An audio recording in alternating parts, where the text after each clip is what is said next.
പ്രവാസി വായനയില് ഭവന നിർമ്മാണം ശ്രദ്ധിച്ചാൽ ചെലവ് കുറക്കാം എന്ന പേരിൽ രശ്മി PS എഴുതിയ ലേഖനം. നിർമ്മാണ സാമഗ്രികളുടെ വില കുത്തനെ ഉയരുകയാണ്. മണൽ കിട്ടാനില്ല. സിമന്റ് വില ഓരോ ദിവസവും ഓരോ നിലവാരത്തിൽ. കയറ്റിറക്ക് കൂലി തോന്നിയതുപോലെ. ജോലിക്കാരെ കിട്ടാനില്ല. വീട് കെട്ടുമ്പോൾ ഇതുപോലെയുള്ള പ്രശ്നങ്ങൾ പലതാണ്. കരാർ കൊടുത്താൽ ഇതൊന്നും കാര്യമായി അന്വേഷിക്കേണ്ടതില്ല. എന്നാൽ ഗുണനിലവാരം ഉറപ്പുവരുത്താനുമാവില്ല. സ്വന്തമായി വീട് പണിയാൻ ഒരുങ്ങുമ്പോൾ ആദ്യമേ വ്യക്തമായ ഒരു പ്ലാൻ തയ്യാറാക്കുകയും അതിൽ നിന്ന് വ്യതിചലിക്കാതിരിക്കുകയും ചെയ്താൽ അനാവശ്യ ചെലവുകൾ ഒഴിവാക്കാം. അസ്ഥിവാരം മുതൽ ടൈൽസ് പതിക്കൽ വരെയുള്ള കാര്യങ്ങൾ നിങ്ങളുടെ ബഡ്ജറ്റിൽ ഉൾപ്പെടുത്തിയിരിക്കണം. അനാവശ്യ ചെലവുകൾ കൂടുതലായും വന്നു ചേരുന്നത് നിർമ്മാണത്തിനിടെ പ്ലാനിൽ മാറ്റം വരുത്തുമ്പോഴാണ്. ആഡംബരത്തിന് പ്രാധാന്യം നൽകുന്നതിനേക്കാൾ ആവശ്യങ്ങൾക്ക് പ്രാധാന്യം നൽകണം. ഓരോരുത്തരുടെയും ആവശ്യങ്ങൾ വ്യത്യസ്തമായതിനാൽ വീട്ടിൽ സ്ഥിരമായി താമസിക്കേണ്ടവരുടെയെല്ലാം അഭിപ്രായങ്ങൾ മുൻകൂട്ടി ചർച്ച ചെയ്ത് തീരുമാനങ്ങൾ എടുത്തിരിക്കണം. ഇതിനെല്ലാം നിർമ്മാണ രംഗത്ത് പരിചയമുള്ള ഒരാളുടെ സഹായം തേടുന്നത് നല്ലതാണ്. പുറം കാഴ്ചക്ക് ഭംഗി കൂട്ടുന്നതിന് വാരിക്കോരി ചെലവഴിക്കുന്നവരാണ് അധികവും. എന്നാൽ അകത്തെ സൗകര്യങ്ങൾക്ക് പ്രാധാന്യം നൽകുന്നവർക്ക് അവിടുത്തെ താമസം കൂടുതൽ സുഖകരമാക്കാനാവും. നിർമ്മാണ വേളയിൽ സാധാരണയായി നാം അറിയാതെ ഉണ്ടാവുന്ന നഷ്ടങ്ങൾ ഏറെയാണ്. ചെലവിന്റെ പകുതിയിലേറെയും നിർമ്മാണ സാമഗ്രികൾ വാങ്ങുന്നതിനാണ്. കൺസ്ട്രക്ഷൻ മെറ്റീരിയൽസ് ഇല്ലാത്തതിനാൽ ജോലി തടസ്സപ്പെടാൻ ഇടവരാതെ നോക്കണം. അതിന് ഇവ വാങ്ങുന്നതിന് മുമ്പായി വ്യക്തമായ ഒരു ധാരണ ഉണ്ടാക്കുകയാണ് വേണ്ടത്. അടുത്ത കാലത്ത് വീട് നിർമ്മിച്ച സുഹൃത്തിന്റെയും കോൺട്രാക്ടറുടെയും നിങ്ങൾക്ക് പരിചയമുള്ള എഞ്ചിനീയറുടെയും സഹായം തേടാവുന്നതാണ്. ചെലവിൽ നല്ലൊരു ശതമാനം സിമന്റിനു വേണ്ടിയാണ്. അശ്രദ്ധമായും അനാവശ്യമായും ഉപയോഗിക്കുന്നത് വഴി സിമന്റ് അധികമായി ചെലവഴിക്കപ്പെടുന്നുണ്ട്. കൃത്യമായി കണക്കുകൂട്ടിയും വ്യക്തമായ ധാരണയോടും കൈകാര്യം ചെയ്താൽ ഇത് ഒഴിവാക്കാനാവും. അടുക്കള, ബെഡ്റൂം, വർക്ക് ഏരിയ എന്നിവിടങ്ങളിൽ പ്രത്യേകം ശ്രദ്ധിക്കേണ്ടതുണ്ട്.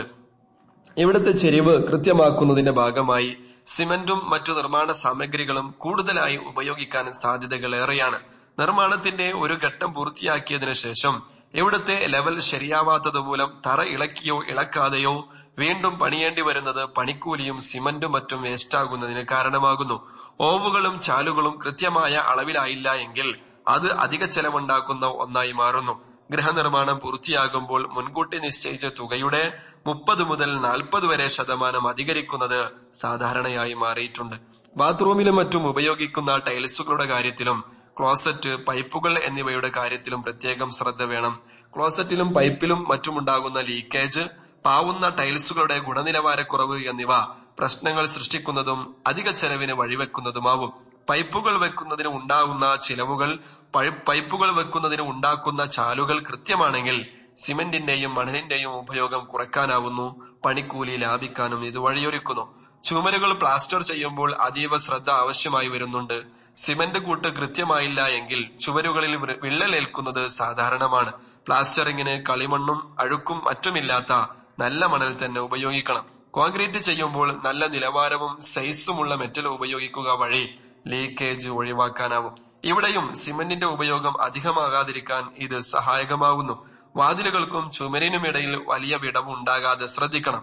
നിലം പൂർത്തിയാകുന്നതിന് മുമ്പ് കൃത്യമായി അവിടം നികത്തിയിട്ടുണ്ടോ എന്നും നികത്തിയ സ്ഥലത്തിന് എത്രത്തോളം ഉറപ്പുണ്ട് എന്നും പരിശോധിക്കുക.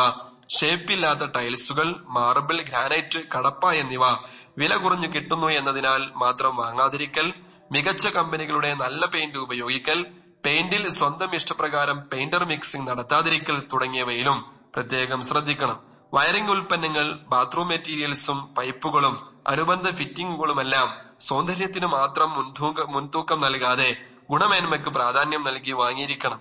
ഇത്തരത്തിൽ ഓരോ കാര്യത്തിലും ശ്രദ്ധ വെച്ചാൽ മാത്രമേ നിങ്ങളുടെ സ്വപ്ന വീട്ടിൽ തുടർന്നും സാമ്പത്തികവും മാനസികവുമായ പ്രശ്നങ്ങളില്ലാതെ ജീവിക്കാനാവൂ എന്ന് ഓർക്കുക. ഇനി ഇവിടെ കുറച്ച് നിർദ്ദേശങ്ങൾ കൂടി കൊടുത്തിട്ടുണ്ട്. വീട് സ്വന്തം ആവശ്യങ്ങൾക്ക് വേണ്ടിയാണ് നിർമ്മിക്കുന്നത് എന്ന പൂർണ്ണ ബോധ്യമുണ്ടായിരിക്കുക. സ്വന്തം വീട്ടുകാരുടെ ആവശ്യങ്ങളും സൗകര്യങ്ങളും പരിഗണിച്ചു വേണം വീട് പ്ലാൻ ചെയ്യാൻ. ബന്ധുക്കളുടെയോ അയൽവാസികളുടെയോ വീട് മാതൃകയാക്കിയാവരുത് നിങ്ങളുടെ വീട് നിർമ്മാണം. ബജറ്റ് അനുസരിച്ച് വീട് പ്ലാൻ ചെയ്യുക. നിർമ്മിക്കാൻ ഉദ്ദേശിക്കുന്ന വീട് ബജറ്റിൽ ഒതുങ്ങിയതായിരിക്കണം. വീട് നിർമ്മാണം തുടങ്ങി മുഴുമിപ്പിക്കാൻ കഴിയാത്ത ഒരുപാട് വീടുകൾ നമുക്ക് കാണാൻ കഴിയും. ബജറ്റ് താളം തെറ്റുന്നത് മൂലമാണ് ഇങ്ങനെ പലപ്പോഴും സംഭവിക്കുന്നത്. ആ അവസ്ഥ വരാതിരിക്കാൻ പ്രത്യേകം ശ്രദ്ധിക്കുക. പ്ലോട്ട് അനുസരിച്ച് വീട് പ്ലാൻ ചെയ്യുക. പ്ലോട്ടിന്റെ ഘടനയ്ക്ക് അനുസരിച്ച് വിദഗ്ധനായ ആർക്കിടെക്റ്റിനെ കൊണ്ട് വീട് പ്ലാൻ ചെയ്യിക്കാം. പ്ലോട്ടിലുള്ള മരങ്ങളെല്ലാം വെട്ടിനിരത്തിയാലേ സൗന്ദര്യമുള്ള വീട് ഉണ്ടാക്കാൻ സാധിക്കൂ എന്ന വിശ്വാസം മണ്ടത്തരമാണ്. പരമാവധി മരങ്ങൾ നിലനിർത്തി മനോഹരമായ വീടുകൾ ഡിസൈൻ ചെയ്യാം. വീടുപണി പെട്ടെന്ന് തീർക്കാൻ ശ്രമിക്കുക. ഇത് നിർമ്മാണ ചെലവ് കുറയ്ക്കാൻ സഹായിക്കും. സംഭരിച്ചു വെക്കാൻ കഴിയുന്ന വസ്തുക്കൾ, ഉദാഹരണം മണൽ, കല്ല് തുടങ്ങിയവ വീട് പണി തുടങ്ങും മുമ്പ് തന്നെ സംഭരിച്ചു വെക്കുക. പ്ലാനിൽ അന്തിമ തീരുമാനമെടുത്ത ശേഷം മാത്രം പണി തുടങ്ങുക. വീടിന്റെ പ്ലാന് വേണ്ടപ്പെട്ട എല്ലാവർക്കും ഇഷ്ടപ്പെട്ടാൽ മാത്രം വീടിന്റെ പണി തുടങ്ങുക. നിർമ്മാണ സാമഗ്രികളുടെ ധാരാളിത്തം ഒഴിവാക്കുക. വീട് നിർമ്മാണത്തിന് ഉപയോഗിക്കുന്ന വസ്തുക്കൾ മിതമായി ഉപയോഗിക്കുക. ഗുണമേന്മയുള്ള വസ്തുക്കൾ മാത്രം ഉപയോഗിക്കുക. പരിസ്ഥിതി സൗഹൃദമായ വീട് നിർമ്മിക്കാൻ ശ്രദ്ധിക്കുക. പരമാവധി പ്രകൃതിക്ക് അനുയോജ്യമായ രീതിയിൽ വീട് നിർമ്മിക്കാൻ ശ്രദ്ധിക്കുക. ചുറ്റുപാടുകളിൽ നിന്ന് കിട്ടുന്ന നിർമ്മാണ സാമഗ്രികൾ ഉപയോഗിക്കുക. പ്രകൃതിയിലെ കാറ്റും വെളിച്ചവും പരമാവധി ഉപയോഗപ്പെടുത്തുന്ന തരത്തിൽ വീട് ഡിസൈൻ ചെയ്യുക. പരിസ്ഥിതിയോടും പ്രകൃതിയോടും നമുക്ക് ഉത്തരവാദിത്തമുണ്ട് എന്ന് ഓർക്കുക. അജ്ഞതയെ അകറ്റി നിർത്തുക. നിർമ്മിക്കാൻ ഉദ്ദേശിക്കുന്ന വീടിനെ കുറിച്ച് പഠിച്ച ശേഷം മതി വീട് പണി തുടങ്ങൽ.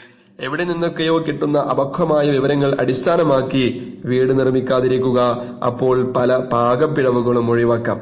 ഇന്റീരിയർ അറിഞ്ഞു ചെയ്യുക. ഇന്റീരിയർ ഡിസൈനിങ് എന്ന് വച്ചാൽ കണ്ണിൽ കണ്ടതെല്ലാം വാരി വലിച്ചു കൊണ്ടുവന്ന് റൂമിൽ ഇറക്കുക എന്നല്ല. വീട്ടിലുള്ളവരുടെയും വീട്ടിൽ വരുന്നവരുടെയും മനസ്സിൽ കുളിർമയും ഉന്മേഷവും നിറക്കുന്ന തരത്തിൽ റൂം ക്രമീകരിക്കുകയാണ് വേണ്ടത്. വീട് ഉപയോഗിക്കാനുള്ളതാണ്, കാഴ്ച വസ്തുവല്ല. ക്രമീകരണങ്ങൾ അലങ്കോലമാകുമെന്ന് വിചാരിച്ച് തൊടാനും പിടിക്കാനുമെല്ലാം നിയന്ത്രണങ്ങൾ വെക്കാതിരിക്കുക. അതിനനുസരിച്ച് വേണം ഇന്റീരിയറിന്റെ ക്രമീകരണങ്ങൾ ചെയ്യേണ്ടത്. പ്രവാസി വായനയില് ഭവന നിർമ്മാണം ശ്രദ്ധിച്ചാൽ ചെലവ് കുറക്കാം എന്ന പേരിൽ രശ്മി PS ന്റെ ലേഖനമാണ് വായിച്ചത്.